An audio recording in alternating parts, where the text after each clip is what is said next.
Vámonos pues para allá. A lo que nos toque.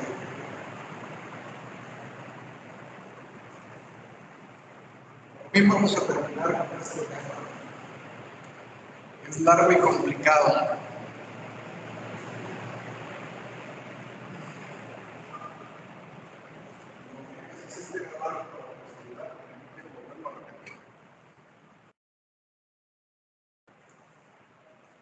Aeródromos y aeropuertos, por supuesto que también necesitan pavimentación.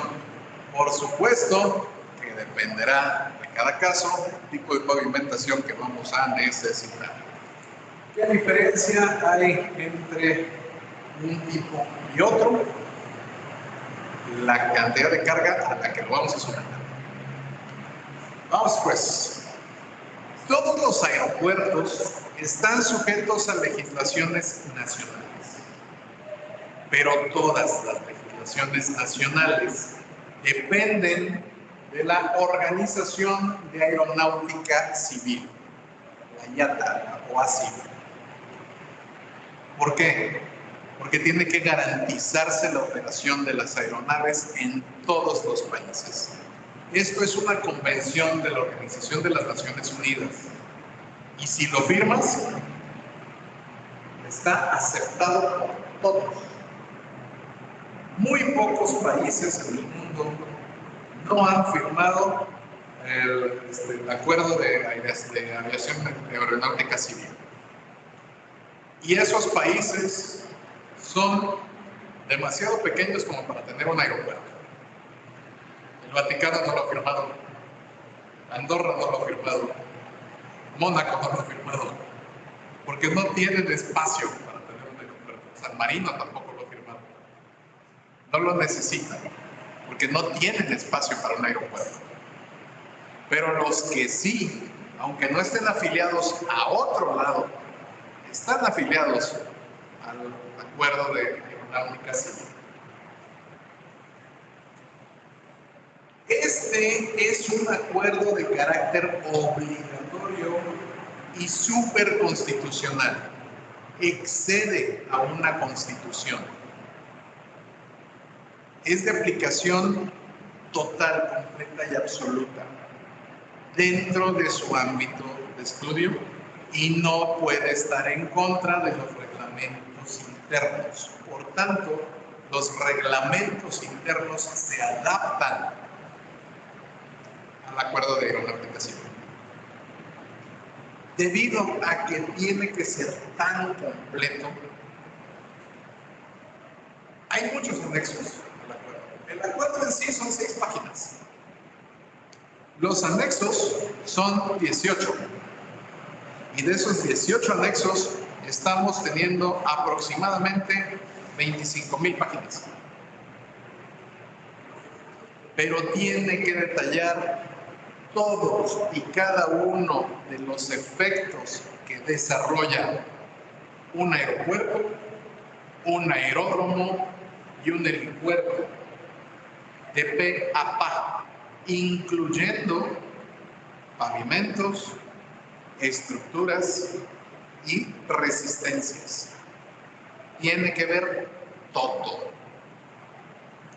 El que nos compete en esta clase es el anexo 14, porque es el que versa sobre la manera en que opera un aeropuerto, y un aeropuerto necesita pavimentos. El anexo 14 está dividido en 2. Parte 1, aeródromos y aeropuertos. Parte 2, helipuertos. Porque las estructuras que soportan uno y otro tipo de pavimentos son distintas. Todos los anexos de la OACI tratan de algo de carácter práctico y normativo. Algunos son de carácter completamente obligatorio y de cumplimiento obligado, pero hay otros que son simples recomendaciones. Por ejemplo, no te van a decir cómo debes tratar al personal de tu país, ni cómo debes tratar a los usuarios de tu aeropuerto. Pero sí te pueden decir, necesitas tanto espacio para tantos pasajeros, tantas salas de espera, pero no te van a imponer una forma, tienes libertad de hacerlo. Pero sí te recomiendan que tengas salas de espera para determinado número de pasajeros según el número de vuelos que vayas a tener. Hay recomendaciones. Lo que sí es de carácter obligatorio, por ejemplo, son los sistemas de control del aeropuerto.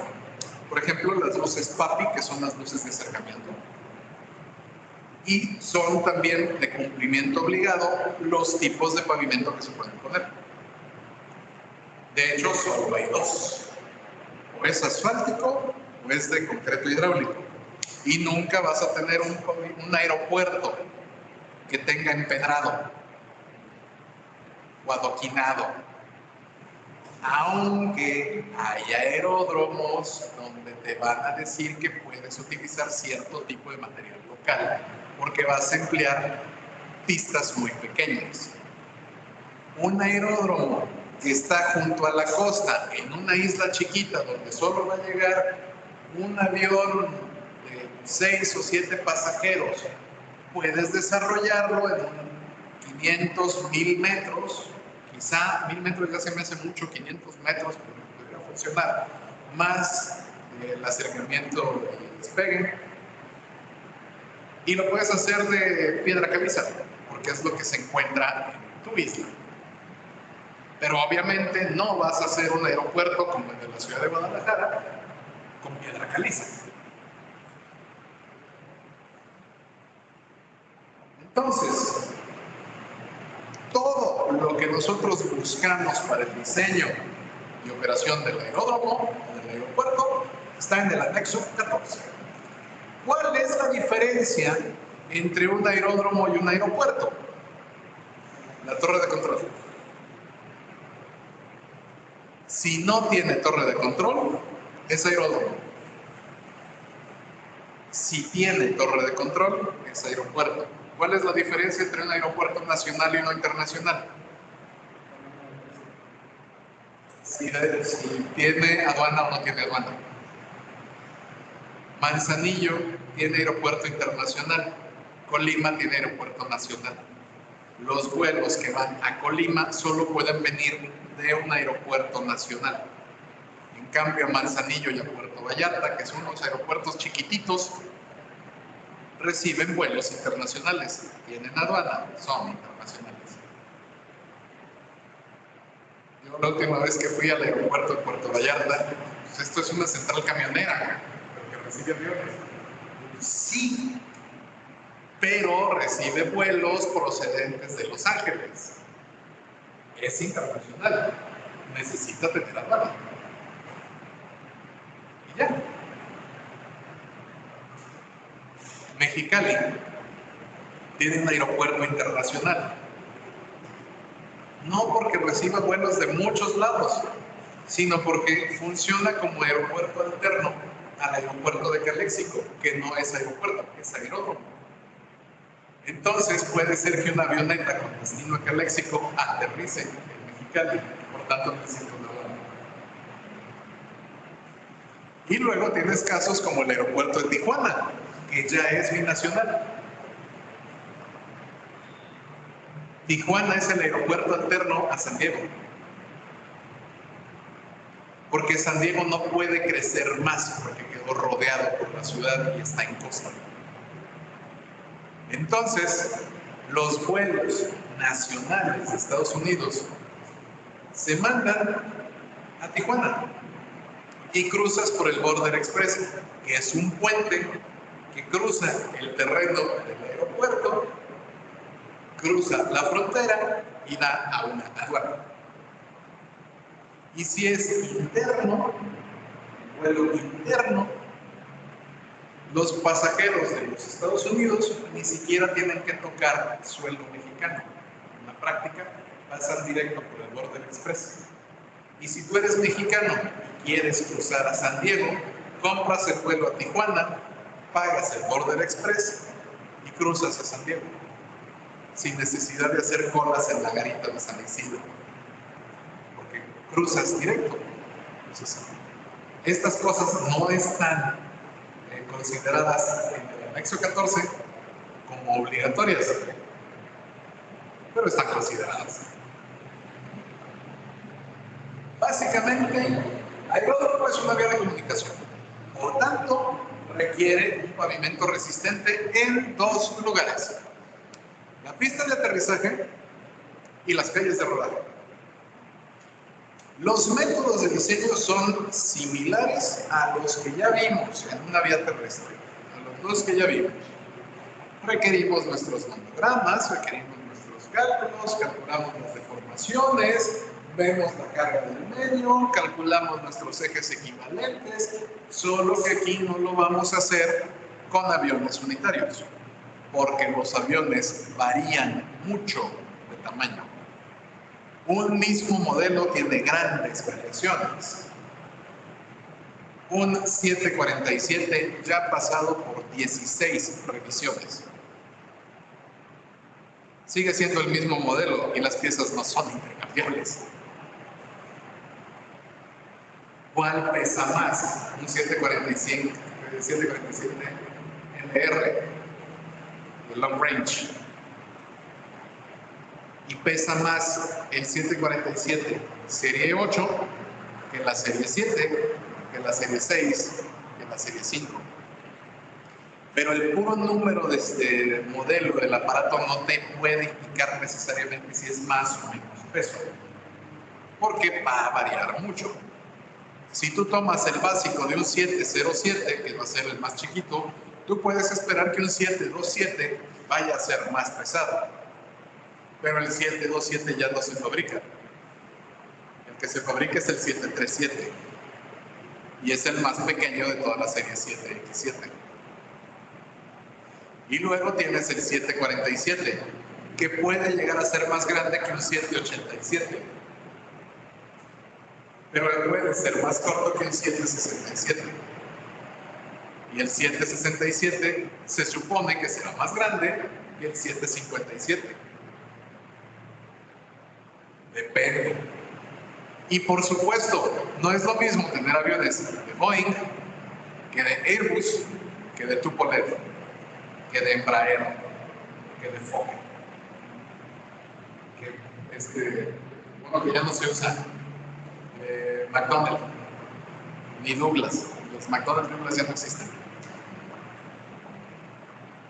Entonces, no podemos hacer un avión equivalente. Y por supuesto, no es lo mismo un avión de pasajeros de gran calado que uno de poco calado. Un Embraer para 50 pasajeros no va a pesar lo mismo que un 747 para 200. Y una avioneta Cessna, una Piper de 2 pasajeros, evidentemente no le va a hacer ni cosquillas al pavimento, como sí lo haría un 797-3. Por tanto, nosotros tenemos que revisar nuestras fórmulas para adaptarnos al peso equivalente y a la envergadura del avión. Generalmente, el cálculo se hace ya con programas. Este nos lo da la IATA, la WASI. Se llama APSDS, o sea, siglas en inglés del Sistema de Diseño Estructural de Pavimento de Aeronaves. Se actualiza cada año. La actualización tiene que ver con los modelos nuevos de aviones y todas las diferencias que se hacen. Porque puede ser que se quiten aviones que ya no van a volar. Como el 717, ya no hay ni un solo 717 volando. Ya no se necesita, se quitó. Porque ya dejó de fabricarse, no resultó lo bastante bueno, no resultó muy buenas ventas, se eliminaron. Además, el 717 es de 1970 y tantos. En cambio, todavía hay un montón de 727 de mediados del 70 volando. Luego algunos que no pegaron. Así es, básicamente. Entonces, a pesar de que lo que les acabo de decir, que no hay aviones equivalentes, sí vamos a crear un avión de diseño, un avión tipo. ¿Qué características va a tener este avión tipo? Las peores posibles. Va a tener la envergadura más grande, o sea, la distancia entre el tren de aterrizaje más larga, la distancia de ala a ala más larga, la distancia de cola a nariz más larga, el peso mayor de todos los aviones que vayan a operar en ese aeródromo. Las peores condiciones. Y si nuestro diseño es capaz de soportar un avión hipotético en las peores condiciones, soportará cualquier avión real. Y lo soportará mucho mejor que las carreteras. Y aún así, los pavimentos de los aeropuertos se desgastan con una facilidad, pero totalmente fácil, porque todos son dinámicos. Y no podemos calcular dónde va a aterrizar un piloto. No hay modo.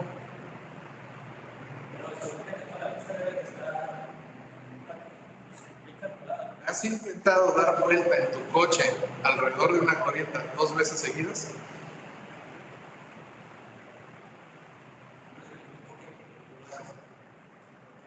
Nunca vas a dar la vuelta exacta, jamás. Y cuando tienes un armatoste de cientos de toneladas que no puedes controlar con precisión, nunca vas a aterrizar en el mismo centímetro. No puedes. Es imposible físicamente. Y las condiciones para aterrizar un avión son terribles. No lo parece. Pero si tienes a alguien soplándole por la parte de abajo con un paraguas, vas a mover el avión. No tiene tiempo de reaccionar. Entonces, viento de frente, viento de cola va a alterar el momento del avión, y si alteras el momento del avión lo vas a hacer girar, y puede ser que pegues antes con una llanta o con otra. No puedes saber dónde va a aterrizar. Por más que le pongas marcas, no hay forma de saberlo, porque son muchísimas variables. Y porque son muchas variables, no podemos controlar el pavimento de nuestro aeropuerto. No podemos. Tal es así que todos los pavimentos del aeropuerto, de cualquier aeropuerto que tiene buena capacidad de atención de usuarios, se revisan todas las noches. Y cuando digo todas las noches, es de lunes a viernes, entre 2 de la mañana y 4 de la mañana. Solo tienes 2 horas para investigar si el pavimento está bien o no. En el caso específico de Guadalajara, el mantenimiento se da de 1:30 de la mañana a 4:50, porque no tiene la misma carga del aeropuerto de la Ciudad de México, donde en la Ciudad de México se da de 2 de la mañana a 4. Y allá tienen 2 pistas, aquí tenemos en la práctica 1. La pista 2 es tan chiquita que no cuenta, nada más para aeronáutica civil. La pista 1, se fractura cada rato. Y aquí tenemos menos problemas de fracturas en la Ciudad de México. Porque allá tienen el problema de la flexibilidad del suelo. No quiero ni saber lo que va a estar pasando en el aeropuerto de Santa María, se llama, sí, en Yata. Porque allá van a tener el problema de los vientos.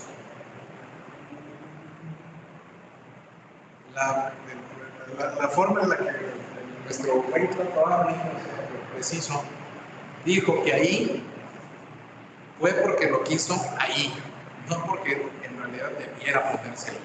Es una zona peligrosa. Y además está bien lejos. A ver si no queda. Bueno, eso ya es otro tema. Bueno, la cosa es que nosotros tenemos que utilizar en términos prácticos un programa para calcular todas las condiciones. Creo que ustedes están llevando aeropuertos, ¿no? En aeropuertos ustedes hacen, en teoría, el diseño del aeródromo. No hacen el cálculo de los pavimentos.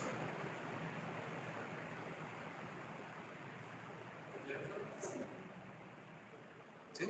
Pero no hacen el cálculo del pavimento. Hacen el cálculo de la pista, hacen el cálculo de las unidades de contacto, hacen el cálculo de la posición de la torre, pero no calculan el espesor del pavimento.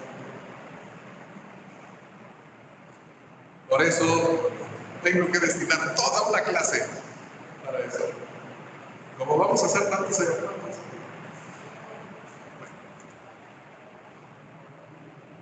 Importante. Vamos a determinar el espesor total del pavimento y el espesor de las capas que lo componen basándonos en la resistencia de la subrasante para funcionar durante la vida útil del proyecto.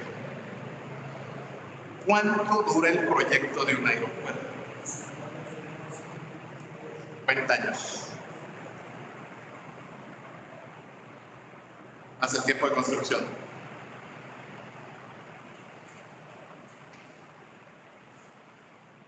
¿Por qué lo diseñamos a 50 años y no a 20?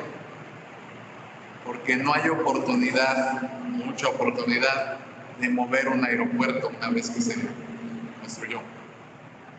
Esa es la razón por la que cuando se espera que el aeropuerto vaya a crecer mucho, se le pone un espacio más largo a la pista y se deja más terreno por si es necesario crecer. En términos prácticos, nunca vas a necesitar una pista de más de 6 kilómetros. La mayor parte de los aeródromos, de los aeropuertos, solo necesitan una pista de 5 kilómetros. Ojo, 5 kilómetros es lo que puede usar el avión. Además, hay longitud al principio y longitud al final, donde vamos a tener otro tipo de instalaciones, como las mentadas luces de aproximación. No las va a usar el avión, pero van a estar consideradas en la longitud de la pista.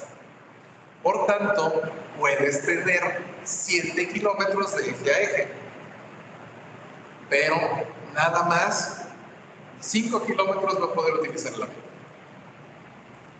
El más largo era el Concorde, ya no hay Concorde, ya no necesitas diseñar un aeropuerto para el Concorde, y necesitabas 5 kilómetros y medio. Solo había 3 aeropuertos en el mundo que tenían la pista de 5 kilómetros y medio para el Concorde. Charles de Gaulle, en Francia. Heathrow, en Londres, Inglaterra. Y La Guardia, Nueva York. La Guardia, Nueva York. Ninguna otra pista lo tenía. Una vez el Concorde llegó a la Ciudad de México, pista de 5 kilómetros. Pudo hacerlo, pero fue un riesgo. Nada más aterrizó 2 veces en la Ciudad de México. Entonces, la manera en que nosotros vamos a diseñar el pavimento está total y completamente detallada en el anexo 14, parte 1, manual de diseño de aeródromos, sección 3, pavimentos. Todo está ahí. Y ahí te dice, usa mejor este programa. Utiliza un método doble para calcular la resistencia del pavimento. El número ACN, PCN. De hecho, eso ya es redundante. El número mínimo. ¿Qué significa ACN? Número de clasificación de aeronave. Este nos va a indicar qué efecto tiene un avión tipo sobre un pavimento normalizado. ¿Qué significa PCN? Número de clasificación de pavimento. Pavement Classification Number, donde básicamente nos va a indicar qué tan resistente es un pavimento comparado con un pavimento base. Así como en carreteras andamos comparando con el California Bearing Ratio, aquí comparamos con el Pavement Classification Number. La diferencia es que nosotros vamos a tener números de clasificación diferentes según el tipo de material que estemos utilizando. Este no es donde tenemos el máximo de la piedra más resistente que se encontraron unos gringos locos en California. No, aquí sí es un valor establecido con pruebas. Básicamente vamos a clasificar nuestras aeronaves en función del tipo de pavimento. Y esto nos permite identificar qué resistencia tiene que tener el pavimento. Vamos a utilizar, les decía yo, una aeronave de diseño. Siempre va a ser la más crítica. Y vamos a convertirla en el tope de gama que puede recibir el aeropuerto.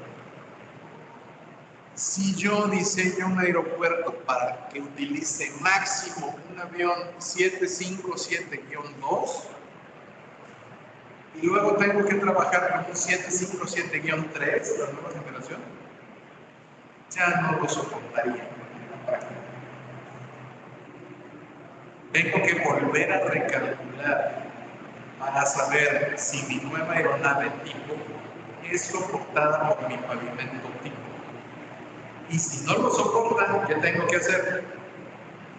Añadir pavimento.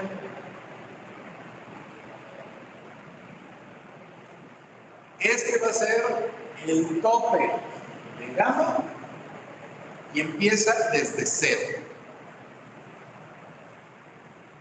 Un avión que tenga un número ACN mayor al de pavimento no puede operar en ese aeropuerto.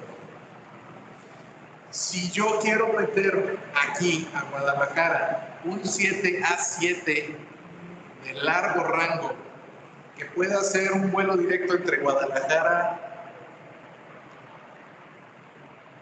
y Singapur, Guadalajara-Singapur, no voy a poder operar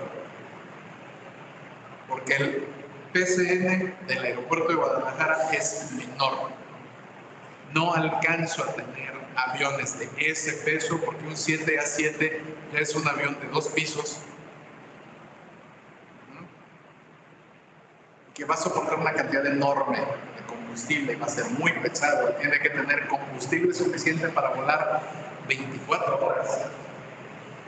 Y además tiene que hacerlo una de dos, o pasando por el Pacífico, que es muy largo, o pasando por el polo sur, por el polo norte, y luego bajando por la costa de Rusia, Japón, Corea, etc., que va a ser muy frío. Pues no lo soporta. Yo no puedo hacer aterrizar un 7A7 en el aeropuerto de Puerto Vallarta.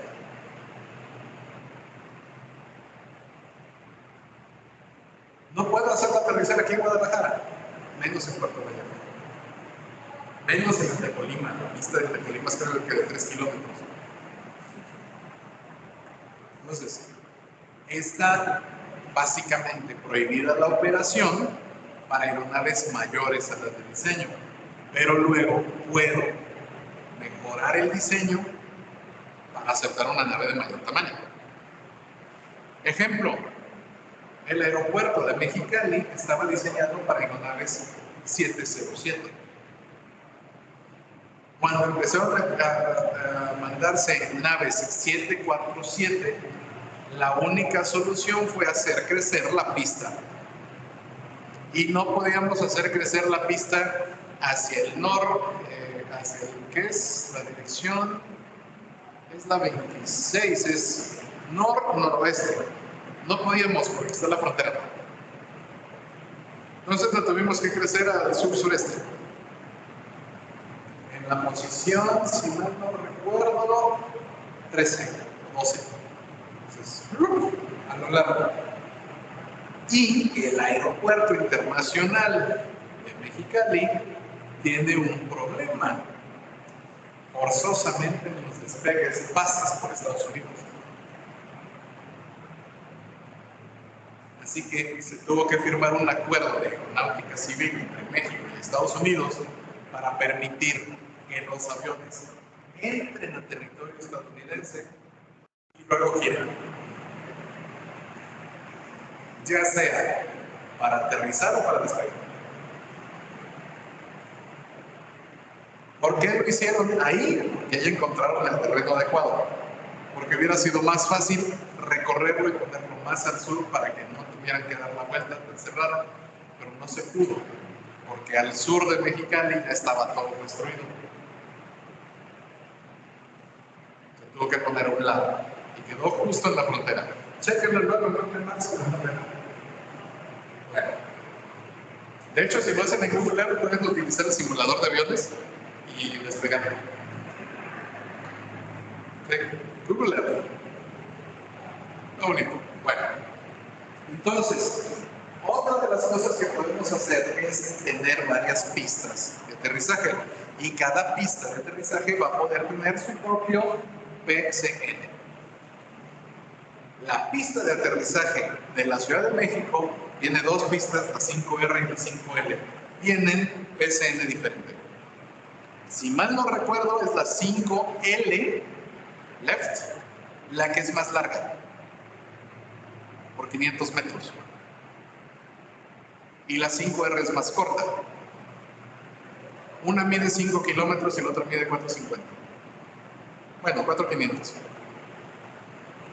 Entonces, la pista 5L recibe aviones más grandes que la pista 5R.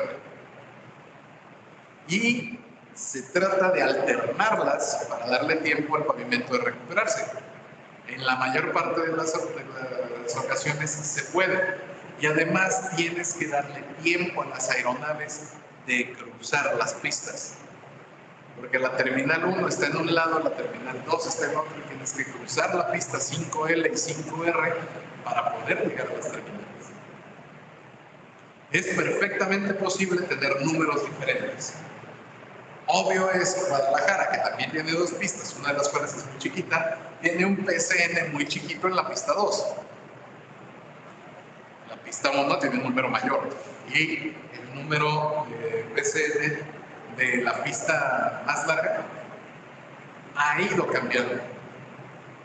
Se ha cambiado todo el pavimento, se ha hecho más largas, se ha ido, permite la operación de aeronaves mayores, cada vez más.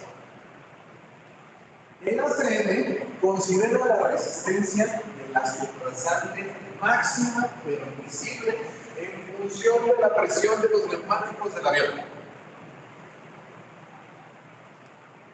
Por tanto, un avión que tenga los neumáticos mal inflados va a ejercer más presión que uno con los neumáticos bien inflados. Y a su vez, uno con los neumáticos inflados de más va a desgastar antes el pavimento.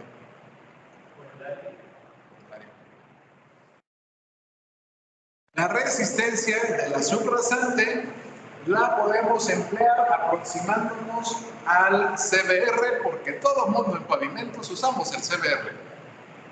Porque ya a estas alturas del partido funciona. Nos quedamos con lo que funciona. No ha habido avances suficientes en mecánica de suelos como para cambiar el CBR. California Bearing Pressure. Dice bearing, es bearing. O sea, el valor de soporte California. Donde el valor de California es la piedra más fuerte que encontraron en campo. Una piedra caliza blanca. Ah, esta funciona, órale.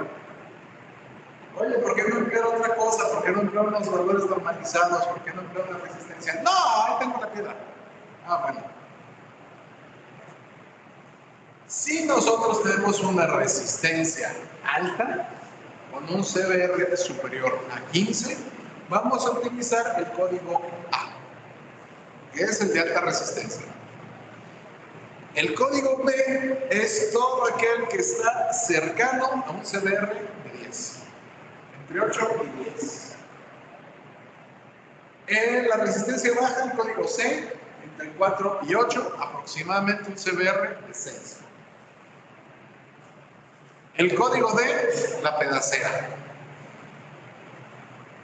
Un California Bearing Ratio de 3. Aproximadamente todo lo que sea menor a 4. Suelos muy arcillosos, suelos muy blandos, suelos que van a necesitar una gran cantidad de mejoramiento o capas muy gruesas de pavimento o control de aguas. O incluso pilotes. Porque hay aeropuertos donde la pista está desplantada en pilotes. Y algunas veces esos pilotes están sobre el nivel del mar por bastante. El ejemplo que me gusta es el aeropuerto de Madeira, Portugal. Madeira es una isla del Atlántico. Aproximadamente 2 kilómetros de la pista de aterrizaje del aeropuerto de Madeira están sobre el mar, desplantados sobre pilotes. Donde no puedes darte el lujo de fallar porque te caes al mar. Y estás como a 40 metros del nivel del mar. Tampoco es que tengas que ir por un pedacito, no, está ancha la pista. Entonces, la construcción fue enorme. Y puede recibir aviones de muy buen tamaño, porque las Islas Azores están lejitos del continente.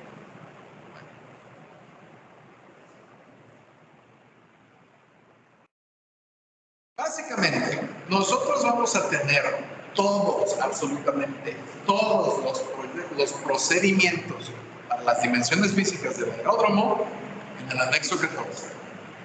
Y nos va a decir qué cosa debe de existir para cada función del aeropuerto. No todas las funciones van a existir. Si nosotros vemos el aeropuerto de Mexicali, es el aeropuerto más sencillo que te puedes encontrar. Solo es una pista, 2 bulbos para dar la vuelta al fondo y una calle de rodaje en medio. Y la calle de rodaje llega a la terminal, y la terminal tiene como 5 posiciones de contacto y tiene 20 posiciones de estacionamiento en los que no se paran ni las moscas. Porque no hay gran cosa que hacer en Mexicali. En cambio, vete al aeropuerto de Tijuana, que está a 2 horas, y vas a encontrar un hervidero de actividad. ¿Alguno de ustedes ha ido a Chihuahua? El aeropuerto de Chihuahua está compartido con instalaciones militares. De un lado está la Fuerza Aérea Mexicana, del otro lado está Aeronáutica Civil. Y al final, la terminal comercial.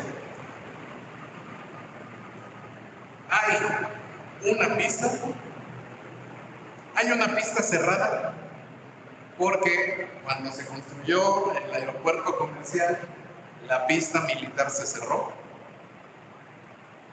¿Por qué ni siquiera lo usaron como calle de rodaje? Porque resultó que quedó junto a los hangares. Y entonces los aviones comerciales se hubieran raspado con las alas de las paredes.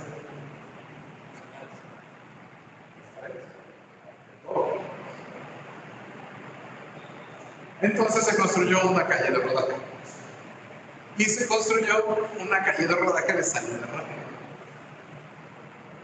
El aeropuerto de Chihuahua tiene una salida rápida para poder liberar la pista, porque es compartida entre militares y civiles, y quien tiene la preferencia son los militares. Ese es el problema de Villata, el aeropuerto Felipe Ángeles. que va a ser compartido con instalación militar. Y técnicamente el que va a tener la referencia es el militar.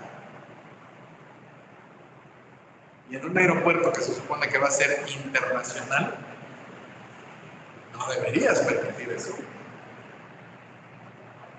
Pero bueno, eso ya serán otras cosas. Bueno, nosotros tenemos que poner diferentes tipos de pavimento en las zonas donde más carga vamos a tener.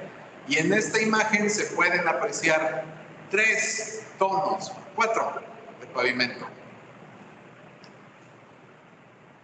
La zona de donde van a estar las plataformas, donde van a estar detenidos los aviones, la zona de estacionamiento, la zona de contacto remoto, va a recibir una ponderación de carga equivalente de 1.1 veces la del avión de proyecto. ¿Por qué? Porque ahí vamos a tener cargas estáticas y ya sabemos que las cargas estáticas fracturan el pavimento de una forma diferente a las cargas dinámicas. La zona de plataformas tiene la capa más gruesa de pavimentos de todo el aeropuerto. Y luego vamos a tener el área de la zona de parada. Siempre están al final de la pista. Ahí no aterrizan los aviones, a menos que algo muy malo pase. Esa zona de parada, la función que va a realizar es darle tiempo a los motores, porque no son instantáneos, a generar suficiente empuje como para girar, como para hacer que el avión pueda despegar. En esas zonas también el avión va a poder dar vuelta. Y no es lo mismo el peso sobre el tren de aterrizaje principal del fuselaje que el tren de aterrizaje de la nariz, que funciona como bien. De la misma manera que en un tráiler, adelante solo necesitas 2 ruedas para sostener el motor y atrás necesitas 8 ruedas para sostener la caja. ¿Cómo aterriza un avión? Siempre con el fuselaje trasero. Si aterriza con la nariz, algo muy malo pasó. ¿Dónde más necesitas? La zona de parada va a tener una ponderación de 0.7 veces la carga, porque el avión no va a quedarse mucho tiempo ahí. Vas a necesitar una ponderación de 1 en las calles de rodaje y el principio de la pista. Son las zonas segundas más gruesas. En la calle de rodaje, porque va a estar circulando el avión con poca resistencia del viento y no va a estar generando empuje en las alas, no va a estar elevándose. Pero en cuanto empiezas a la zona ya por fin de la pista donde va a realizar el despegue, las alas van a generar sustentación. ¿Y qué pasa cuando tenemos sustentación? El peso que recibe la pista es menor. El daño que recibe la pista será menor. ¿Y qué pasa en las orillas de la pista? ¿Cuántos aviones tocan tierra en las orillas de la pista? Ninguno, a menos que algo muy malo suceda. Entonces, mientras que tenemos una ponderación de 0.8 en la pista y en la calle de salida rápida, porque tenemos movimiento suficiente como para generar sustentación con las alas, en los extremos no necesitamos prácticamente nada. Y los extremos de la pista van a tener una ponderación de 0.5 veces. Van a funcionar como banquetones para que el resto del pavimento quede confinado. Esto nos permite trabajar con diferentes grosores de pavimento y esto nos vuelve complicado el mantenimiento de la pista. ¿Por qué? Tenemos que saber dónde termina cada tipo de pavimento. ¿Cuál va a ser el punto más crítico? Donde hacemos el cambio de una ponderación a otra. ¿Cuál es el que requiere mantenimiento constante? La plataforma y el principio y final de la pista. Porque son los que van a tener las mayores cargas de los aviones en cuanto a peso. Y tú puedes tener plataformas de contacto remoto. Has ido al aeropuerto de Guadalajara y has visto que a veces te suben en un camión para ir a tomar el otro lado. Es porque ya no hay espacio enfrente de la terminal. Esas son pistas de contacto remoto. Bueno, plataformas de contacto remoto. Y hay en varios lugares. Había en la Terminal 2, pero expandieron la Terminal 1 y la central camionera, que era la Terminal 2, quedó otra vez vacía. Y qué bueno, porque era un edificio de lámina horrible, se calentaba, que era un monumento. Y ahí los que te atendían eran los de Viva Aerobús. O sea, literalmente se sentía uno como la central camionera. Ahorita la central camionera estaba mejor que la Terminal 2. Y ahora los de Viva te llevan el camión, porque para que les salga más barato van a las plataformas de contacto remoto. Un pavimento flexible lo vamos a realizar con una capa relativamente delgada de asfalto, pero vamos a tener una capa más gruesa de base y una capa todavía más gruesa de subbase. ¿Por qué la capa de asfalto va a ser tan delgada? Porque la vamos a estar cambiando de manera constante. Si utilizamos concreto, la capa también va a ser más estrecha de lo habitual. Estamos hablando de 15 centímetros, 20 centímetros máximo. ¿Por qué? Porque se tiene que quitar. Y esta, cuando tienes pavimentos de concreto, nos da problemas, porque la expansión y contracción del concreto va a darse en una superficie muy larga. Entonces es habitual que la mayor parte de los pavimentos sean asfálticos. No que no haya pistas de concreto, se prefiere asfalto. Y la mayor parte de los aeropuertos tienen mezcla. Las que tienen menor ponderación, las hacemos en concreto, que no me importa tanto si va a haber baches o no. Ojo, sí me importa, pero no me importa tanto, porque simplemente cierro esa sección y hago que frague bien el concreto. Pero yo no puedo tener un bache en la pista principal de aterrizaje.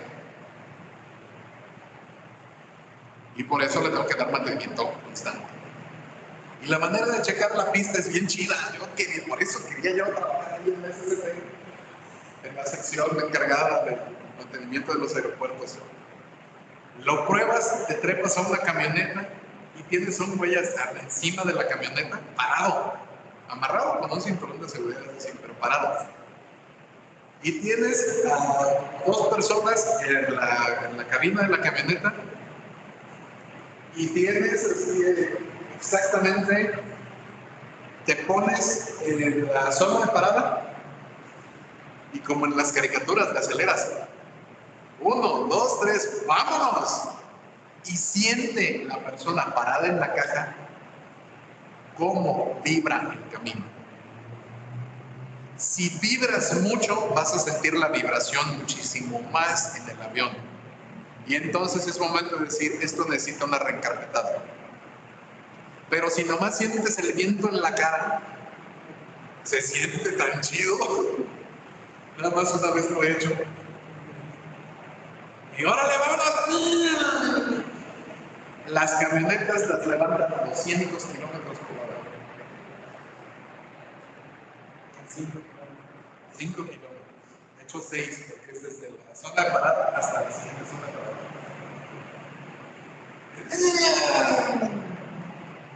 Y de ida y vuelta.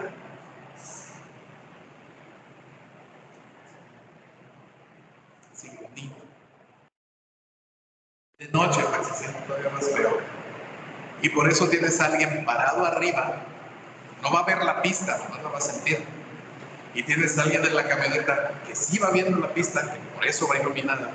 Y aparte tienes al conductor que tiene que ir completamente concentrado para que no pase nada. Sobre todo si se voltea, imagínate el pobre medio de la caja. Vámonos. Y hay algunos que tienen camionetas que ya no llevan control de velocidad. Entonces levantan hasta 250 o 300 kilómetros. Toma en cuenta que un avión va a aterrizar aproximadamente a 700 kilómetros por hora. Tiene que frenar muy rápido.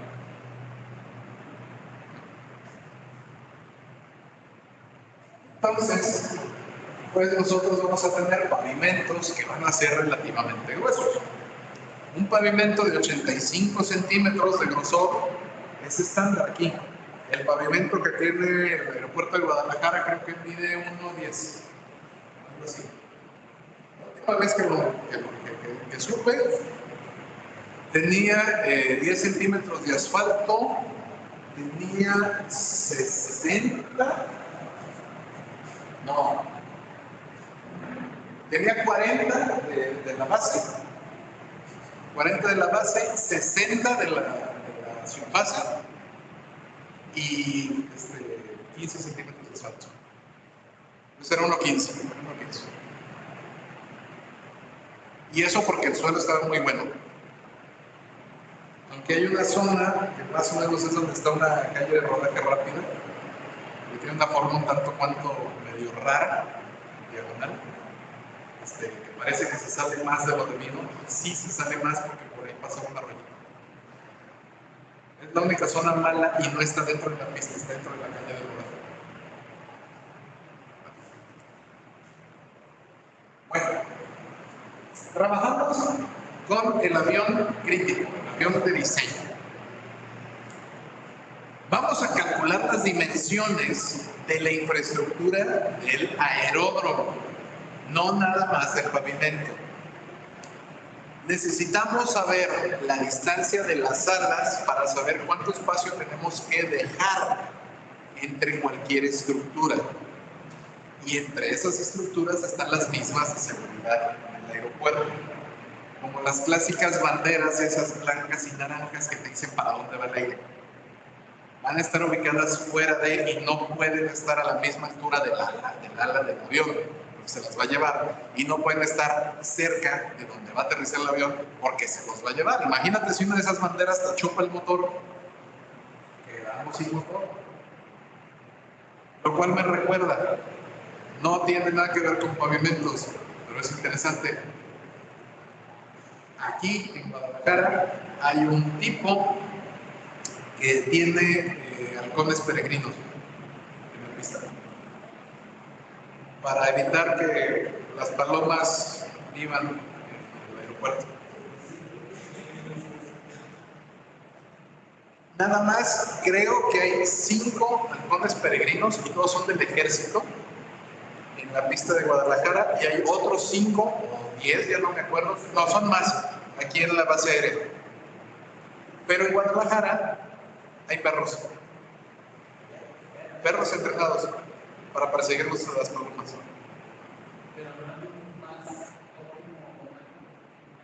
Si tuviéramos infestación de palomas ahí, sería mejor el halcón. Sí. Afortunadamente las palomas saben que no tienen que vivir ahí. Saben que hay otros lugares más cerca donde pueden vivir. Y tampoco hay garzas. Al principio había garzas. Las garzas se movieron primero al Agua Azul, luego se movieron al zoológico, para un lado, y se fueron a Catitlán y a Chapala. No viven desde el aeropuerto. Fin del breviario cultural. Las dimensiones de la infraestructura son críticas. Necesitamos conocer todas las distancias, las peores, para que no vayamos a tener problemas. Entonces vamos a tomar de los aviones que vamos a recibir, cuál es el que tiene la envergadura más larga. Esto es, desde el centro del fuselaje hasta la punta del ala, cuál es la mayor dimensión. Si tengo un avión que tiene 14 metros de ala y uno que tiene 15 metros de ala, selecciono el que tiene 15. Si tengo uno de 20 metros, selecciono el de 20. Si tengo uno de 25 metros, selecciono el de 25. ¿Ya? Peso máximo de despegue. ¿Cuál es el avión que va a tener más carga? Obvio es que los aviones tipo LR, long range, rango ampliado, que van a viajar más sobre los océanos y por tanto necesitan más combustible, porque por alguna extraña casualidad es muy difícil recargar combustible en medio del océano, van a tener más peso. Pero es posible que haya aviones más chiquitos que van a hacer recarga. Por ejemplo, los de DHL, los de FedEx. Entonces pueden tener una carga mayor a la de únicamente los pasajeros. Vamos a ver la configuración del tren de aterrizaje. Algunos aviones tienen el tren de aterrizaje a 1/3 del ala, otros lo tienen a 1/4, otros está directamente debajo del fuselaje. ¿Cuál voy a tomar? El que esté más alejado. Va a ser el más complicado. Voy a tomar el número de despegues, porque necesito saber cuántos aviones despegan. Y toma en cuenta que el número de despegues va a estar en relación al peso máximo de despegue. Y no tomamos en cuenta el peso de aterrizaje. ¿Por qué? Básicamente ya gastamos combustible en el vuelo. El avión siempre va a ser más ligero cuando venga que cuando se va. Y la longitud de aterrizaje. La forma del ala nos va a permitir subir antes o después en una pista de aterrizaje. Ala ancha genera más sustentación que ala delgada. Ala delgada permite alcanzar más velocidades que ala ancha. La combinación es la que nos va a decir qué distancia requiere un avión para despegar. ¿Cuál tomamos? Las peores condiciones. Vamos a hacer un Frankenstein de nave. Y debido a que puede haber más de un avión de diseño, porque puede haber más pistas, vamos a repetir el cálculo en las peores condiciones para cada pista.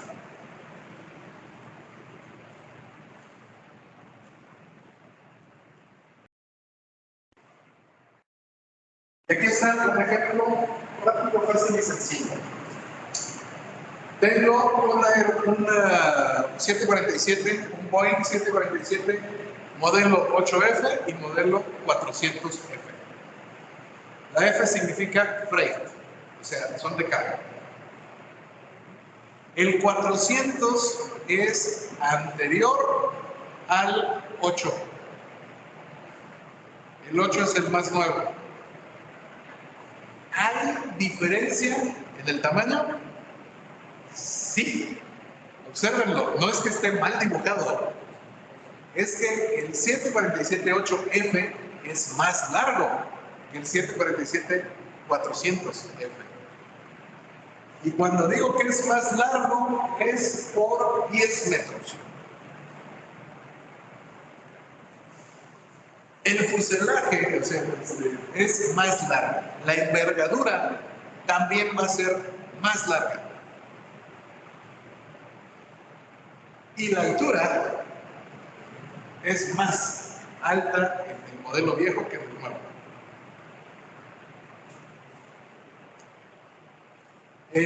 La envergadura del 747-8F son 68 metros. La longitud son 76 metros y la altura son 19 metros, 19.1 metros.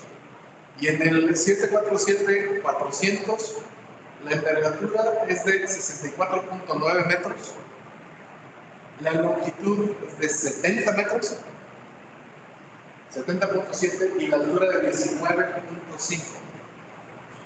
Entonces, ¿cuál combinación de estas utilizaríamos? ¿Cuál es el que tiene la envergadura mayor? El 8F. ¿Cuál tiene la longitud mayor? El 8F. ¿Cuál tiene la altura mayor? El 400F. ¿La posición de los trenes de aterrizaje será diferente? Sí. Habrá una diferencia entre el tren de la nariz y el tren del cuerpo. Están las alas. ¿Cuál vamos a utilizar? El más complicado, que en este caso es el 747-8, como por 20 centímetros. Cualquier cosita, pero está ubicado más atrás. La clase 4 se refiere a aeropuertos internacionales. No, es el modelo.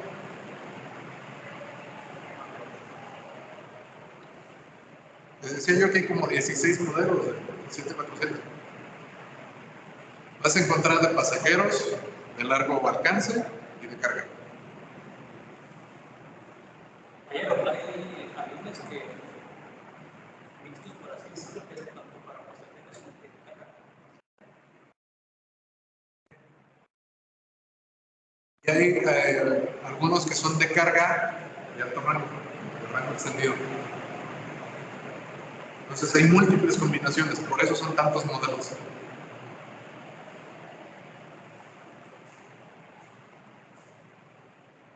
Ojo, este es el 747, hay aviones más largos.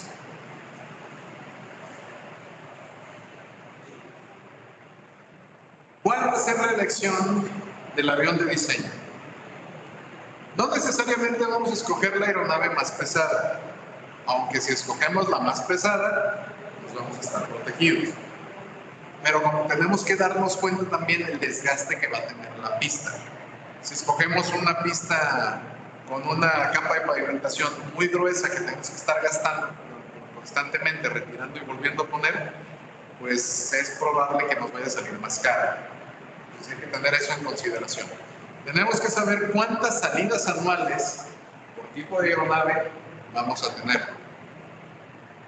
Porque si nada más vamos a tener un despegue de un avión pesado al año, pues casi no lo vamos a considerar. La aeronave de cálculo va a ser la que requiere el mayor espesor de pavimento. Por eso no necesariamente va a ser la más pesada. A lo mejor la nave más pesada es un 747-400F, pero la más larga resulta ser un 747-8, pero de pasajeros. Va a ser más ligero. Pero como una es más larga que la otra, tenemos que tomar en cuenta la que es más larga. Y lo vamos a hacer de manera iterativa. ¿Recuerdan cuando estábamos trabajando con los pavimentos del método de Lashko? Así. Por eso lo hacemos por computadora. Porque aquí podemos tener pronósticos diferentes para cada tipo de aeronave. Y puede ser que el impacto acumulado anual de una aeronave sea superior a otra, más pesada. Y tenemos que encontrar la peor de las condiciones posibles. Piensa cuántos tipos de aeronave va a estar recibiendo el aeropuerto de la Ciudad de México, el aeropuerto de Nueva York, los 3 aeropuertos de Nueva York, porque tiene 3. Entonces, pues vas a tener que hacerlo por etapas, por cada una de las aeronaves. Es complicado, por eso vamos a utilizar en general programas. Y vamos a clasificar nuestras aeronaves en 3 consideraciones diferentes. La carga, la presión de neumáticos y el volumen de tráfico. No me acuerdo qué aeropuerto es este.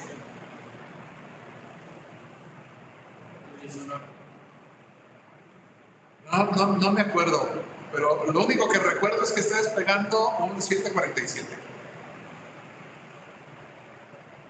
No es cierto, no está despegando, este está aterrizando.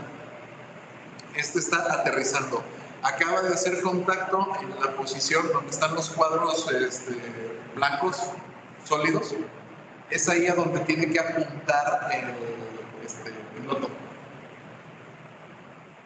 Por eso no haces toda la longitud.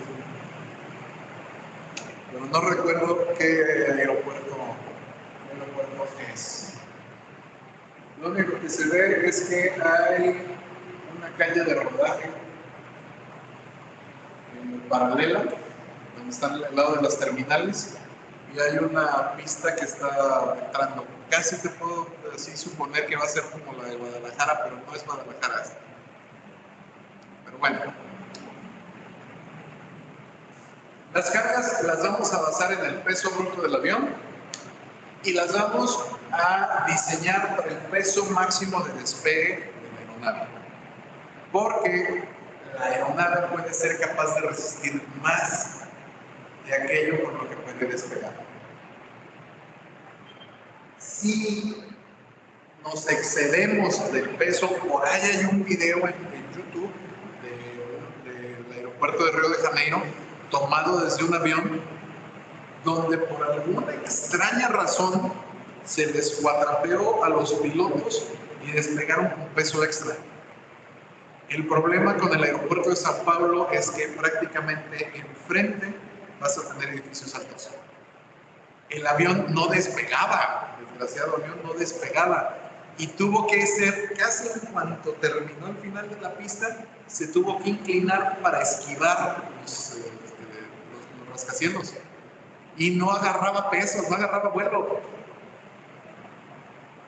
Nomás escuchabas los gritos de los pasajeros, y en brasileño.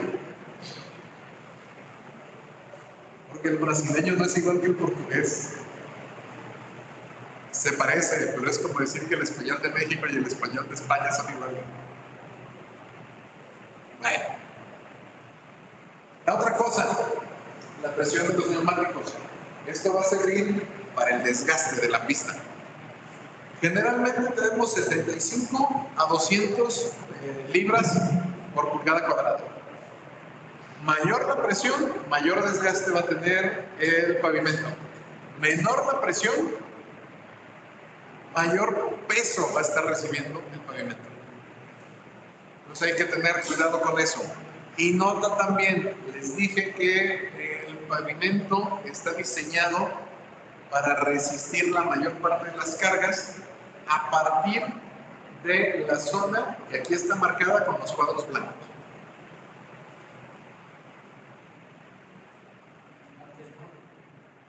No, o sea, lo dije al revés. No, entre los cuadros blancos es donde la capa va a ser más delgada. Desde los cuadros hasta las franjas, donde tienes aquí el equivalente del paso de cebra, que no es un paso de cebra, es donde va a estar más grueso. Déjense los pongo también a los se me olvide.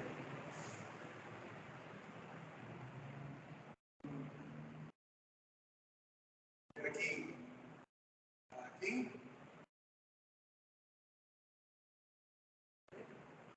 Esta es la parte con 0.8. No, pero no, esta es la que tiene 1 de ponderación. Ya me completé.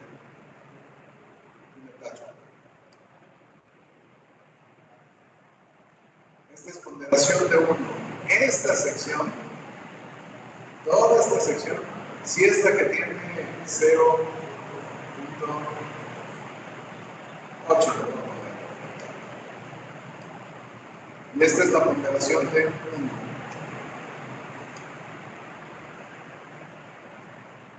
Desde aquí hasta acá. Aquí toda esta zona, qué bien dibujo. Toda esta zona tiene la ponderación igual que las calles de las plataformas. Son las secciones más gruesas.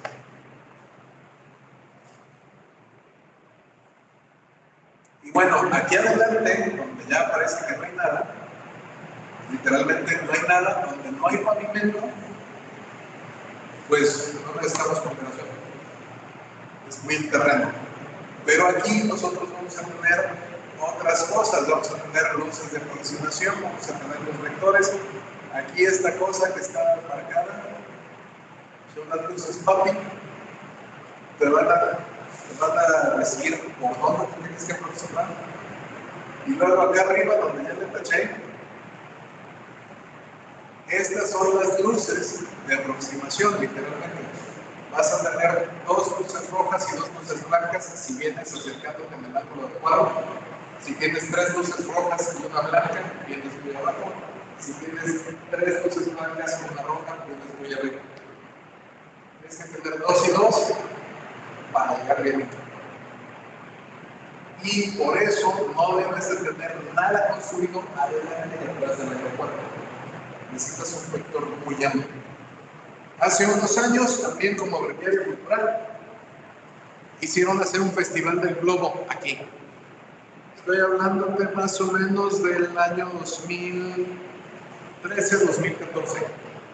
Y escogieron un terreno que está por San Sebastianito, acá adelante, Tlaco Houston. Y todo iba muy bien, hasta que se dieron cuenta que los aviones siguen ese vector para aterrizar. Si tú ponías ahí globos, se lo iban a llevar los aviones. Y nadie se dio cuenta hasta que solicitaron el permiso en el ayuntamiento de Tlajomulco. Y alguien en el ayuntamiento de Tlajomulco se dio cuenta, oye, pero por ahí pasan los aviones, no los puedes poner ahí. Faltaba una semana para la inauguración. Y tuvieron como 6 meses de preparación y a nadie se le ocurrió pensar eso.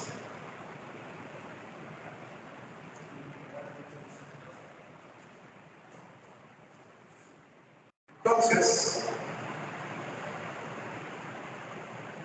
porque luego les han pintado, se llama amalecimiento. A todo lo que está pintado en las carreteras, en las pistas, se le llama amalecimiento, ¿no? Sí. ahorita me voy a acordar del nombre correcto.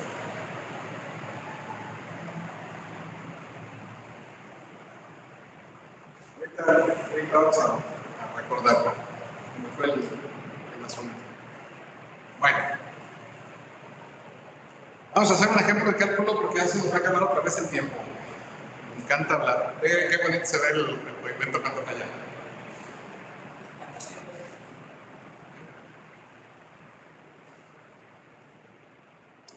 Normalmente vamos a usar el programa, pero en este caso vamos a usar nomogramas para que se vea cómo funciona. Vamos a hacerlo con un avión delgadito, un 737-200, porque nos da un buen equilibrio, se parece mucho al 747, no es lo bastante largo, no necesita gran problema de temperatura, funciona cualquier calidad. Es un avión razonable. Lástima que no haya más. Y este es el avión presidencial. ¿Okay? Que no quiere nuestro güey, ¿no?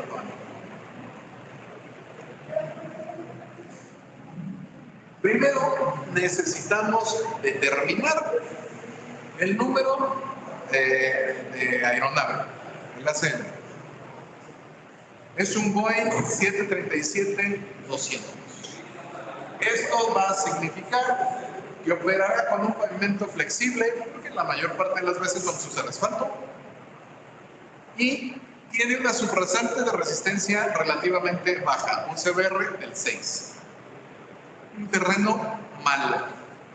Estoy pensando en el suelo de Mexicali, que es muy arenoso y no está compactado. Un suelo malo. ¿Cuánto pesa el Boeing 737-200? 58 toneladas. ¿Qué tipo de tren de aterrizaje tiene? Ruedas dobles, gemelas. Vamos a utilizar las que están debajo de las alas.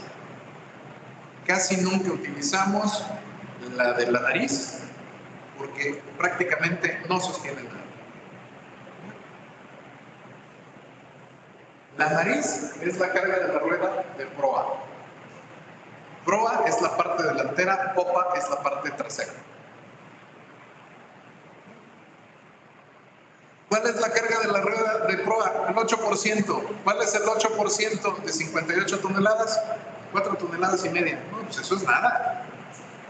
Ni un tráiler. En cambio, ¿cuál es la de las patas principales? Que son 2. 92%. Lo que significa 53 toneladas y media. Mi pavimento tiene que resistir 53 toneladas y media dinámicas. Vamos a tener las estáticas en el punto de contacto y vamos a tener la dinámica al aterrizar y al despegar. Vamos a tomar en cuenta la carga sobre cada pata del tren de aterrizaje. Tomo mis 53 toneladas. ¿Cuántos trenes de aterrizaje tengo? 2, a babor y a estribor, o sea, izquierda y derecha. Y sale 27 toneladas, aprox. ¿Qué presión van a tener los neumáticos? Boeing dice, tiene que tener 1.25 megapascales de presión óptima,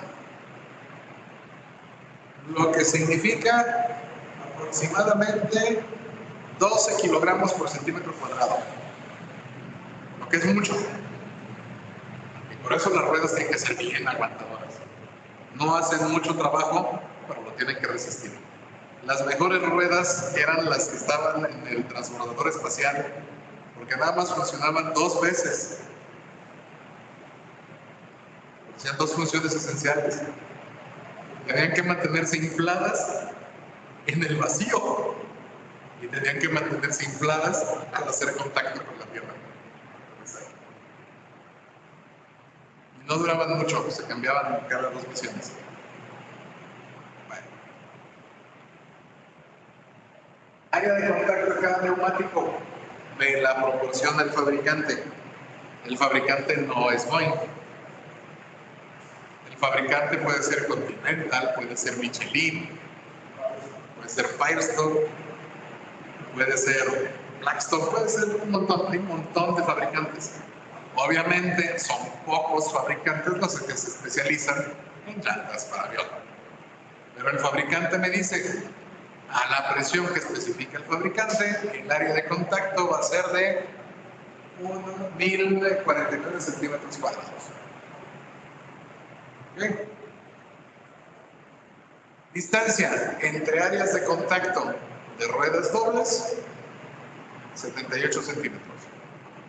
Significa que vamos a tener 78 centímetros en todo el armazón, a lo ancho, casi 1 metro, nada más de uno de los lados del tren de aterrizaje.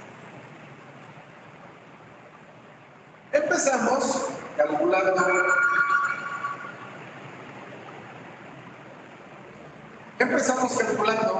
el procedimiento con el CBR.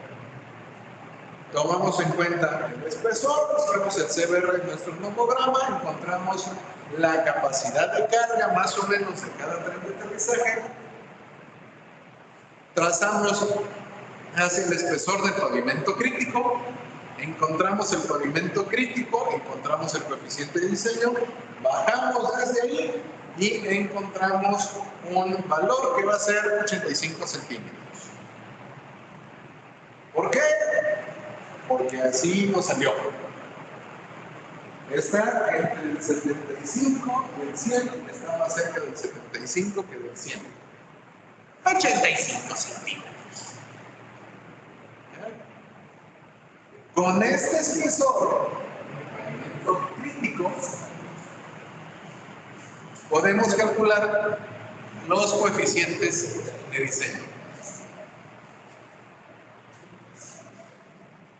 Sí, les dije que no era fácil, por eso dejamos que lo hagan las computadoras.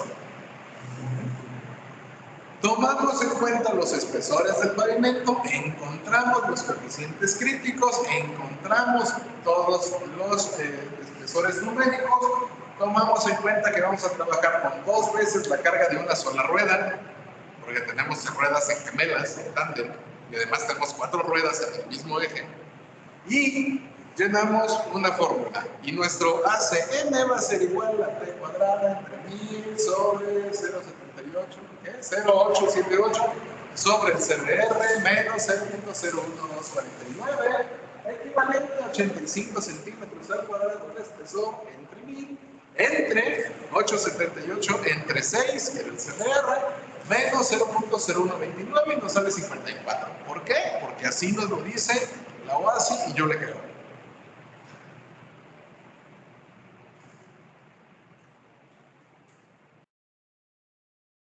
¿Ya? Porque ¿para qué me voy a andar complicando la vida con todo lo demás? Ese pavimento crítico es la carga de diseño. Por tanto, si voy a poner 85 en la pista de aterrizaje, voy a poner 90 en la zona donde voy a aparcar mis aviones. Voy a poner 80 en la zona donde van a despegar los aviones. Voy a poner 70 en la calle de salida. Voy a poner 60 en las calles de rodaje. Y así. Porque ya calculé el espesor crítico. Y a partir de ahí puedo calcular todo lo demás. Y esto lo voy a hacer iterativo por todos y cada uno de los tipos de avión que voy a tener para ver cuál es el espesor más crítico. Podemos suponer que los aviones más chicos no le van a superar. Básicamente. Y nos quedamos con los aviones más grandes. Si después de hacer mis pruebas hago 50 pruebas porque tengo 50 aviones de diseño y resulta que la mitad me dice que son 85, 20 me dice que necesita 90 centímetros, 5 me dicen que necesita 95 centímetros y 1 me dice que necesita 100, voy a ponerlo de 90.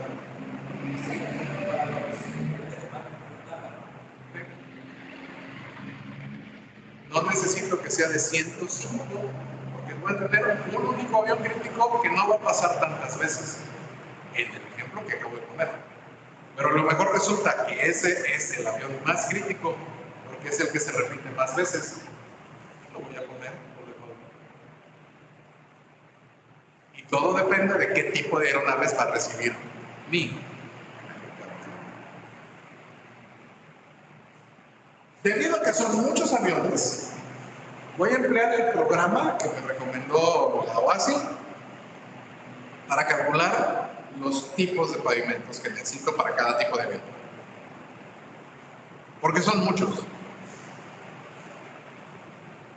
Vamos a emplear el procedimiento que nos dé la capa más desfavorable, pero no la que sea enteramente desfavorable. Si necesito 90 centímetros para el 99% de las operaciones y para un 1%, 105, pongo 90. Porque se supone que el pavimento va a poder resistir esa carga en el cuadro.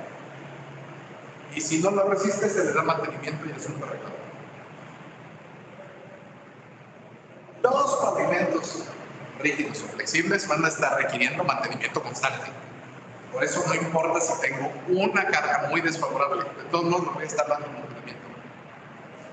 Y además, no voy a saber exactamente dónde va a aterrizar el avión.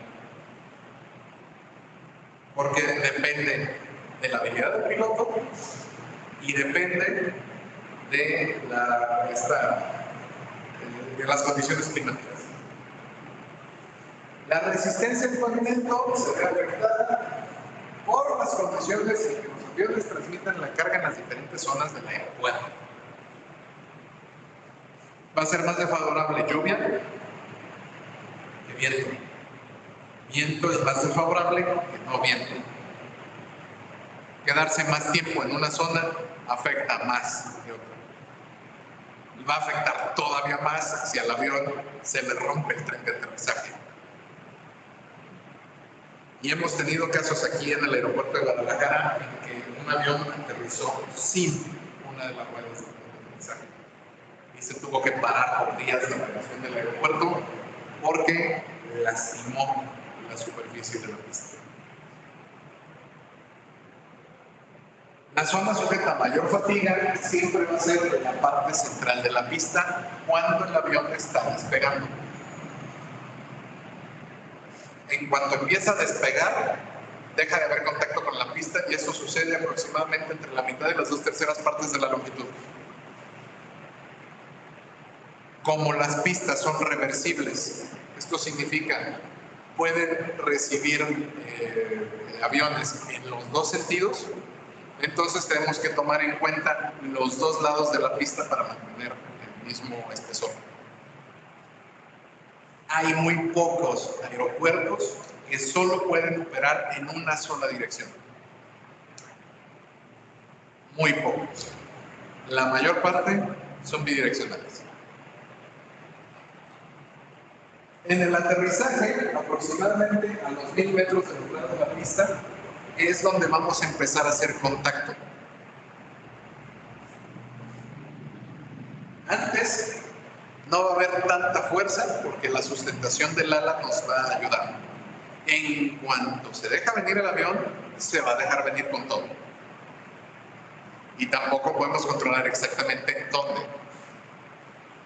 Lo mismo aterriza el piloto antes de los cuadros blancos que después. No lo podemos controlar. El aterrizaje genera más fuerza que el despegue, porque es puntual. Estamos llegando y madres, pero llega con menos masa que en el despegue, porque ya gastamos combustible. En las calles de rodaje va a circular la aeronave a menor velocidad. A menor velocidad hay menos sustentación y por tanto va a ejercer más peso. Por eso tenemos que tomar en cuenta dónde vamos a poner las calles de rodaje para ver si necesitamos calles de salida rápida o si no necesitamos que el avión esté trabajando a lo largo y ancho de toda la pista. Va a salir. Depende del tipo de aeropuerto. Chequenle en Google Maps. Cada uno de los aeropuertos que ustedes conozcan, les sugiero yo que chequen México, Guadalajara, Toluca, Chihuahua, Mexicali y Tijuana, para que vean la forma en que las pistas están organizadas. Ni siquiera necesitan hacerlo rápido, basta con ver cómo se ve desde arriba. Ni siquiera en fondo de satélite. Pueden ver el modo de calle. Ya, cada una de esas va a ser diferente. Dicho lo dicho, vámonos.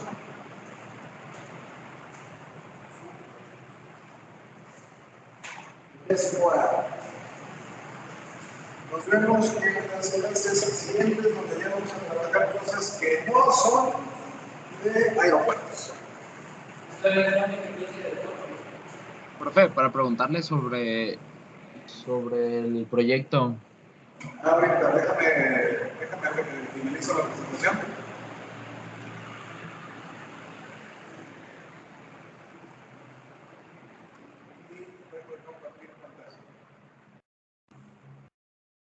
Ahora sí, Lo que pasa es que en el proyecto habla sobre unos puntos obligados y habla sí. que estén de forma paralela. O sea, ¿qué quiere decir? ¿Que puedo pasar a un lado de esos puntos o tengo que pasar sobre esos puntos? Vas a tener en realidad un único punto obligado en el proyecto, que es donde vas a generar el estacionamiento que les encargué para la bodega.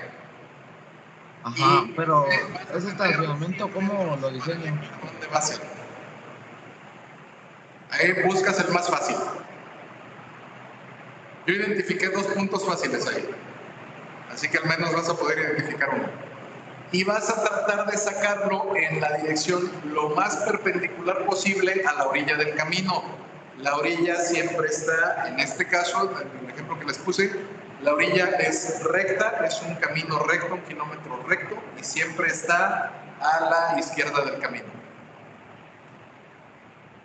Ok, entonces lo primero que tengo que hacer es los puntos, triangulación, las líneas de